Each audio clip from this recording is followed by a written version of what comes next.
Hi, my name is Abed Dandashi. I am a clinical nurse educator, graduated in Lebanon on 2003. Our presentation today is about the assessment and management of food ulcers for the patient who are diabetes. First, we'll just have some definitions of the terms. What is food ulcer?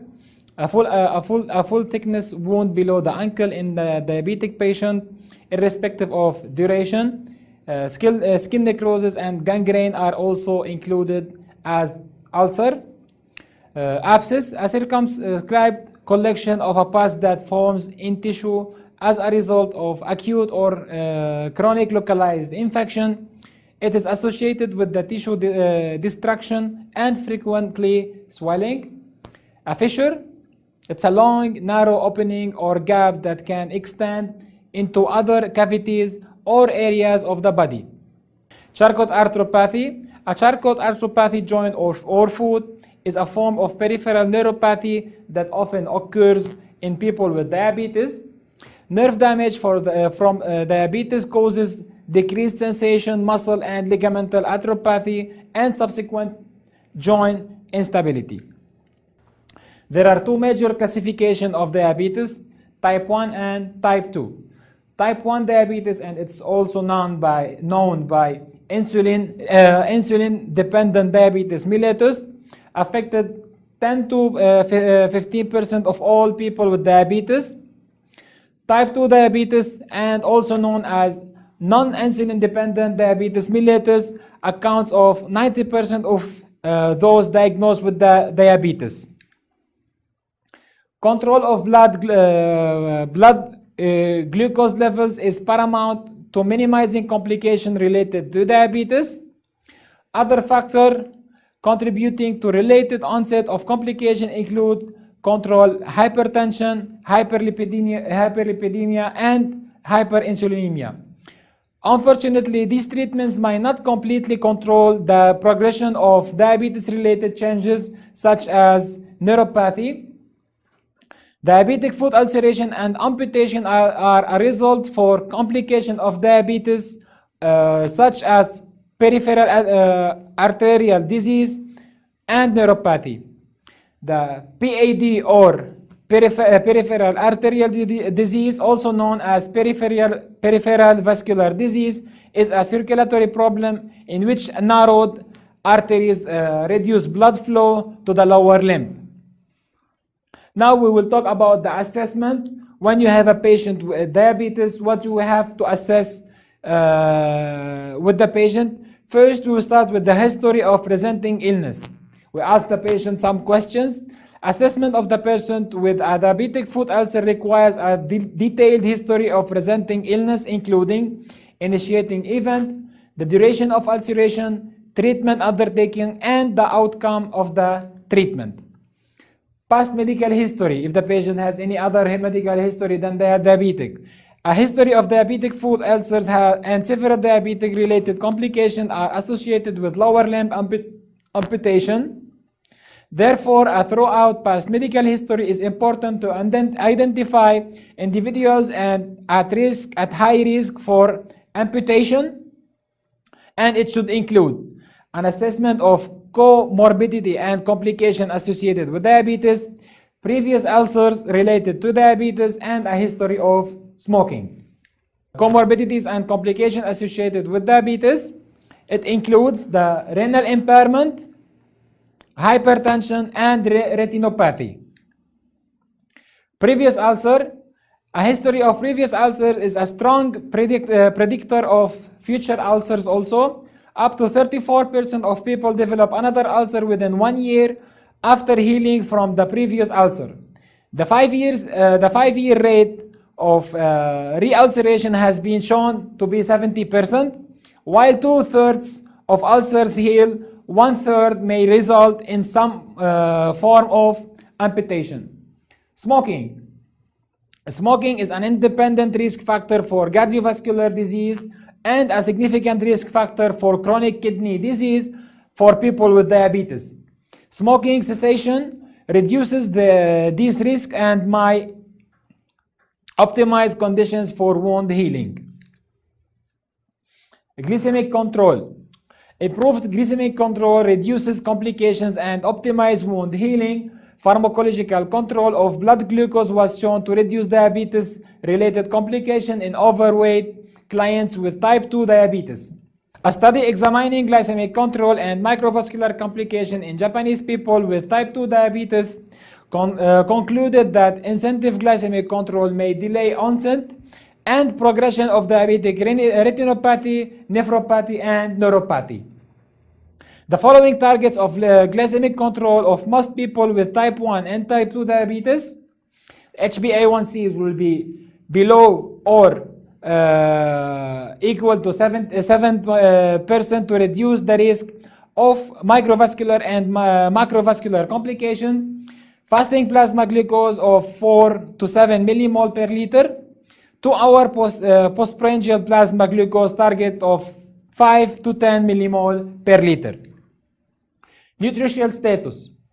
The overall nutritional health of person with diabetes will have an effect of wound healing. Macronutrition and micronutrition play an important role in the different stages of wound healing. A person with diabetes should ensure adequate intake of calories, protein, fat, fluids, vitamins, and mineral to achieve positive outcome. A nutritional assessment by a registered dietitian is indicated if nutritional defects are identified. Allergies. A comprehensive health history should include a record of any allergies. Allergies pertinent to food ulcers may consist of medication allergies and sensitivities to dressing, adhesive, and debridement materials. Being aware of allergies allows the healthcare professional to make appropriate choices with regards to medications for treatment of infections, wound dressings, and solution used for debridement. Medication. A record of current medication should be included as part of the health history. Medication records provide healthcare professionals with the necessary information for proper pharmacological diabetes management, such as drug contraindications, potential drug interaction, and identification of medications that may impair wound healing. Family history. It is important that people with diabetes are asked about their family history. Family health history reflects inherited genetic susceptibility and shared environment, behaviors, and habits. People with family history for certain diseases like heart disease, diabetes, and osteoporosis are more likely to develop those diabetes themselves. Psychological well-being. It is important to determine the psychological well-being of individuals with diabetes, as it can impact of their ability to manage their condition. Clinical depression, anxiety, and eating disorders are known factors associated with poor control of diabetic type 1. More especially, depression affecting approximately 15% of people with diabetes is associated with, but not limited to, poor self-care behaviors and decreased quality of life. Therefore, health professionals should explore psychological well-being as part of comprehensive health history, as it may impede the self-management strategies to prevent and manage diabetic foot ulcer. Identification of the ulcer location. The location of the foot ulcer is important to identify, as this information may have an impact on care planning and the use of appropriate pressure distribution devices. The plantar region of the toe, forefoot, and midfoot were the most frequent site of ulceration, followed by the dorsal region of the toes and heels. Now you will see some of the areas that that might have a pressure ulcer from the diabetes patients. Classification. In 2003, the International Working Group of Diabetes Foot introduced a classification system for research purposes on the basis of the scientific literature and expert opinion. There is 5 categories were identified: perfusion, extent or size, depth, the tissue loss, infection, and sensation. We'll start with the perfusion. Grade 1, no symptoms or sign of PAD in the affected foot in combination with palpable dorsal pedal or posterior tibial artery, or ankle brachial index 0.9 to 1.10, or two brachial index less than 0.6, or transcutaneous oxygen pressure more than 60. Grade 2, symptoms or sign of PAD but not of critical limb ischemia, presence of intermittent claudication as defined in the document of international consensus of the diabetic foot, ankle brachial index less than 0.9, but with the ankle pressure it is more than 50. Two brachial index more than 0.6, but the systolic 2 blood pressure more than 30. TCPO2 30 to 60. Other abnormalities or non-invasive testing compatible with the PAD. Grade number 3, critical limb ischemia as defined by systolic ankle blood pressure, systolic 2 blood pressure, and the TCPO2. Extent and size. Wound size should be determined after debridement if possible. The outer border of the ulcer should be measured from the intact skin surrounding the ulcer. If wound healing is one of the endpoints in the study, tracing of the wound, planimetry of the grid technique should be used for sequential measurements of the wound area. If, on the other hand, wound size is measured only of the time of the recruitment into a study and intact skin in the primary endpoint, the surface area can also be estimated by multiplying the largest diameter by the second largest diameter measured perpendicular to the first diameter. However, this technique is clearly less precise. The frequency distribution of the size of the ulcers should be reported in each study as quartiles. Now we will talk about the depth. Depth is difficult to determine and relative, and an ulcer which is only a few millimeters deep on a tooth can penetrate into bone and a joint. But in other regions, ulcers can be several centimeters deep without involvement of the deeper structures. Even an ulcer does not seem to penetrate below the skin. Clinical infection is subcutaneous tissues means it is a deep ulcer. Now we will talk about the grades of the depth. Grade 1, it is a superficial, full thickness ulcer, not penetrating any structure deeper than the dermis. Grade number 2, it's a deep ulcer, penetrating below the dermis to subcutaneous structures involving fascia, muscle, or tendon. Grade number 3, also all subsequent layer of the food involved, including bone and or joint, like exposed bone and probing to bone. Infection. The infection of a diabetic foot ulcer is defined as invasion and multiplication of microorganisms in a body tissues associated with tissue destruction or a host inflammatory response. Infection is defined clinically by the symptoms and the signs of inflammation as described below, regardless of the result of any wound culture. In grading infection, 3 parameters in particular are relevant to clinical management and possibility to outcome: the involvement of skin only, the involvement of deep structure, and the systemic inflammatory response of the patient. Now also you will see the grades of the infection. We have the grade number 1 until grade number 4. Grade number 1, no sign or symptoms of the infection. Grade number 2, infection involving the skin and the subcutaneous tissue only. At least 2 of the following items are present. So we will talk about like local swelling or induration, local tenderness or pain, local warm, purulent discharge. Grade number 3, erythema, more than 2 centimeter plus of the items described above, like swelling, tenderness, warmth, and discharge. Infection involving structures deeper than skin and subcutaneous tissues such as abscess, osteomyelitis, septic arthritis, and fasciitis. No systemic inflammatory response signs as described below.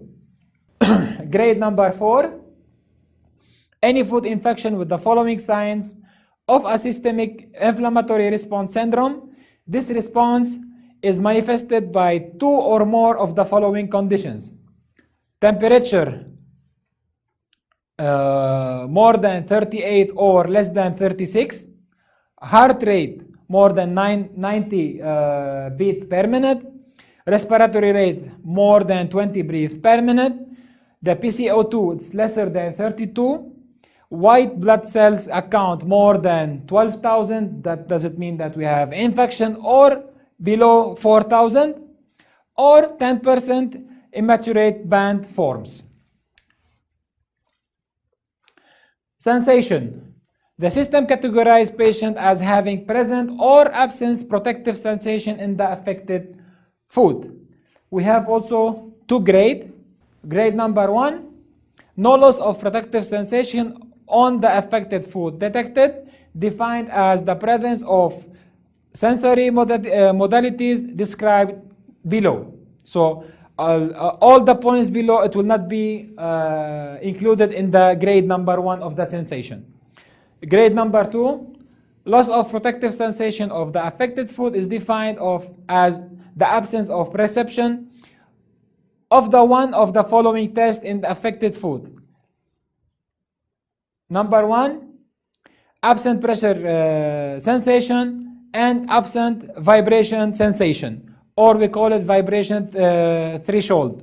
All of us knows that the diabetic patient cannot wear all the kind of shoes and socks. Here are some suggestions for selecting the shoes and socks for the diabetic patient. We will start with the shoes. The shoes should be comfortable and should match the shape of the foot of the patient. Have both feet measured each time shoes are bought.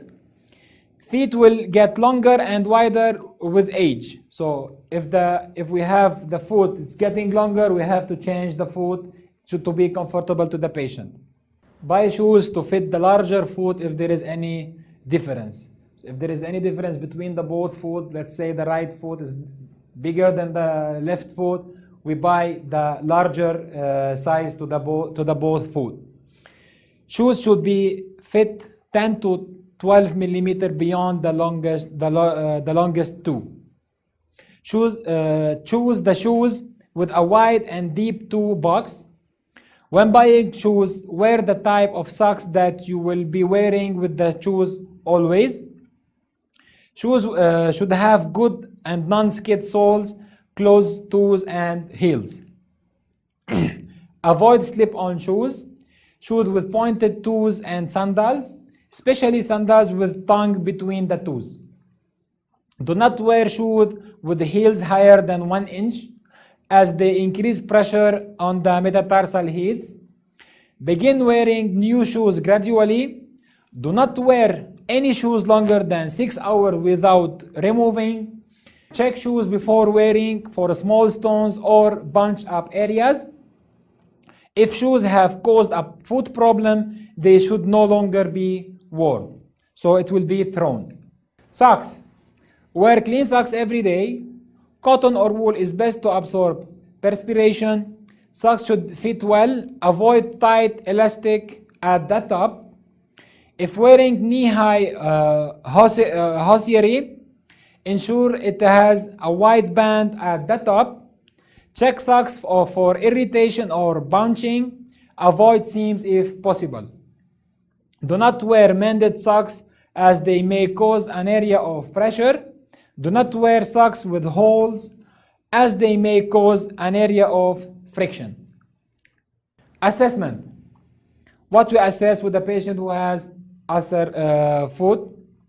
Identification of ulcer location. Classification. Measuring the length and width, measuring the depth, and exudate. Amount of wound exudate observed, we have, and the rating of exudate. If the wound is dry, it means we have no exudate. If it is moist, that it means that we have scant or small exudate. If the wound is wet, it means we have a heavy exudate wound. What we should observe with the exudate wound? Exudate observed, we should observe the clear yellow fluid without blood, pus or debris. The type of wound it will be serous. If it is thin, watery, pale red to pink fluids, it means we have serous and blood, so we call it serosanguinous. Thick, cloudy, mustard yellow or thin, it is purulent, so we have a pus in the wound. We have also to assess the odor, so if there is any bad smell in the wound, the pain, if the patient is feeling pain or if he is not feeling pain. As you know, the diabetic patient, the sensation, it is lesser for the pain, so they might not feel pain, but we should assess the pain very well. Condition of peri-ulcer skin, the skin color and temperature, the gallus formation, and the induration and edema. Wound swabbing technique, how we swab the wound if we have to send any swab for culture. Use sterile cotton-tipped swab and culture medium in a pre-packaged collection and transport system. Community nurses should not allow transport medium to freeze or become overhead in the car before using it. Thoroughly rinse wound with normal saline. Do not swab pus, exudate, hard scar or necrotic tissue. Rotate the swab tip in a 1 centimeter area of clean granulation tissue for a period of 5 seconds, using enough pressure to release tissue exudate. This may be painful, so warn the patient before you use it for him. You have to warn the patient of the possibility of pain and pre-medicate with analgesia if possible. Remove protective cap from the culture medium and insert cotton tip applicator into the culture medium without contaminating the applicator. Transport to the laboratory at room temperature within 24 hours. Category of the dressing. We have many categories of dressing that we might use it for the patient who have a foot ulcer, like the transparent films, foams, hydrogel, alginates, gauze, composites, and antimicrobials gel. We just talk briefly about it. Basic dressing and exudate. If the dressing is dry, the goal is to hydrate the wound. The dressing that we can use is hydrogel. If the dressing is moist, moderate, the goal of it to do a moisture retention, we will use the dressing, the hydrocolloides. If the type of wound is exudating and heavy, so our goal is to exudate management. The dressing that we can use is the foams, alginates, and hydrofiber. So this is one type of the dressing. This is the foams. It is non-adherent, absorbs large amount of exudate, used as a secondary dressing for moderate to highly exudating wounds. Hydrocolloides. It is a polyurethane foam sheet bonded to a semi-permeable film. Surface in contact with wounds is coated with adhesive mass. Facilitate autolysis to debride sloughy and necrotic tissue. Rehydrate the dry wounds. Impermeable to bacteria.